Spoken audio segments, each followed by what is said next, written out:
Mission शक्ति के तहत कक्षा 12 की छात्रा कुमारी अंशिका गुप्ता को एक दिन के लिए महिला हेल्प डेस्क प्रभारी बनाया गया।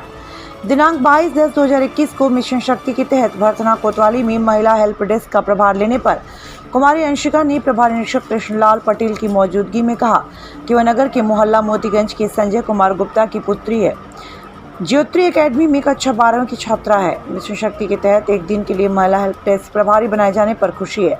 शासन प्रशासन के साथ साथ महिलाओं को शिक्षित बनाने, उनके अधिकार के प्रति जागरूक रहना होगा। पुरुषों महिलाओं को बराबरी का दर्जा मिलना चाहिए। शिक्षित महिला से ही देश और तरक्की करेगा। इस दौरान उन्होंने कोतवाली क्षेत्र अंतर्गत नगला पीर की सुशीला देवी के दोपहिया वाहन रिलीज के आवेदन पर तत्काल रिलीज ऑर्डर जारी किए। इसके अलावा नगला अजीत की मंजू देवी आदि ने अपनी समस्या सुनाई। प्रभारी निरीक्षक कृष्णलाल पटेल ने महिला हेल्प डेस्क के तहत दायित्वों और कार्यों की विस्तार पूर्वक जानकारी दी। जिला संवाददाता इटावा से पवन सिंह की रिपोर्ट। महिलाओं को भी होना चाहिए। यहाँ महिलाओं को बस उतना ही समझा जाता है जितना कि हाँ बस घर का काम कर ले, या मतलब उन्हें पढ़ाई को, बहुत से घरों में पढ़ाई का अधिकार भी नहीं दिया जाता है। तो बस ये है कि यहाँ की सोच उतनी ही रह गई है। हमारे यहाँ पे एजुकेशन तो है, लेकिन वो सिर्फ पुरुषों के लिए वैलिड करी है। तो कोई बस कुछ ही परिवार हैं, कुछ ही लोग हैं जो इसमें विश्वास रखते हैं कि हाँ लड़कियां आगे बढ़ सकती हैं। बाकी सारे बस लड़कों पे डिपेंड रह जाते हैं। लेकिन फिर बाद में इन फ्यूचर जब पता चलता है तो वही लड़की बहुत कुछ आगे बढ़ सकती है। और इतना आसान नहीं होता घर परिवार संभालना, जो कि लड़कियां करती हैं, और उनको लड़कों से कम दर्जा दिया जाता है। तो मैं बस इतना बोलना चाहूंगी कि हर तरह से महिलाओं की सुरक्षा के लिए भी हमारी जिम्मेदारी है, वो भी उन्हें भी इक्वलिटी मिलनी चाहिए।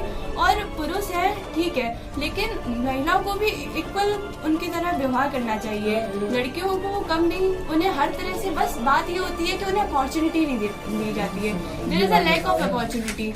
तो हमें एजुकेशन है जो भी है इक्वलिटी करनी चाहिए। और हाँ, हालांकि हमारा इंडिया काफी आगे बढ़ रहा है इस बात को लेकर भी, लेकिन तब भी जब तक हम लोग अपनी सोच नहीं संभालेंगे तब तक इंडिया नहीं बढ़ पाएगा।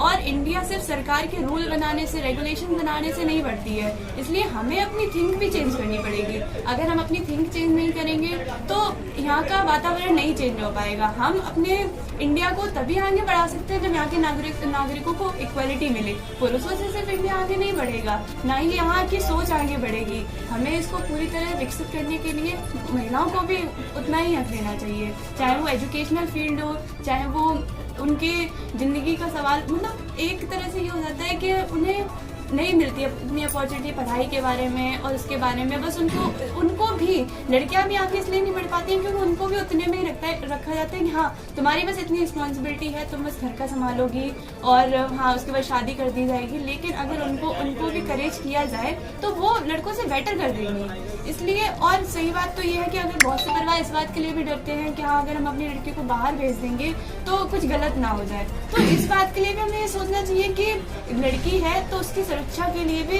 गवर्नमेंट ही नहीं सोचेगी, हमें अपनी भी सोचनी पड़ेगी। सरकार और शासन की मुहिम जो है जिस पे आप बात बैठे हैं, उससे कितनी संतुष्ट हो? क्या चाहते? उससे मैं इतना चाहती हूँ कि अगर मुझे इस लायक चुना गया है तो मैं सबसे पहले तो मैं आप सबका बहुत बहुत धन्यवाद देना चाहूँगी इस बात के लिए। और बस मेरी इतनी कोशिश रहेगी कि मेरे से कोई निराश ना हो, और मेरे से जितना हो सकता है, मैं जितना डिपोर्ट कर सकती हूँ अपने आप को, मैं महिलाओं के लिए करूँ। आखिर में कोई संदेश अपनी सीट के द्वारा? मैं बस यही संदेश देना चाहूँगी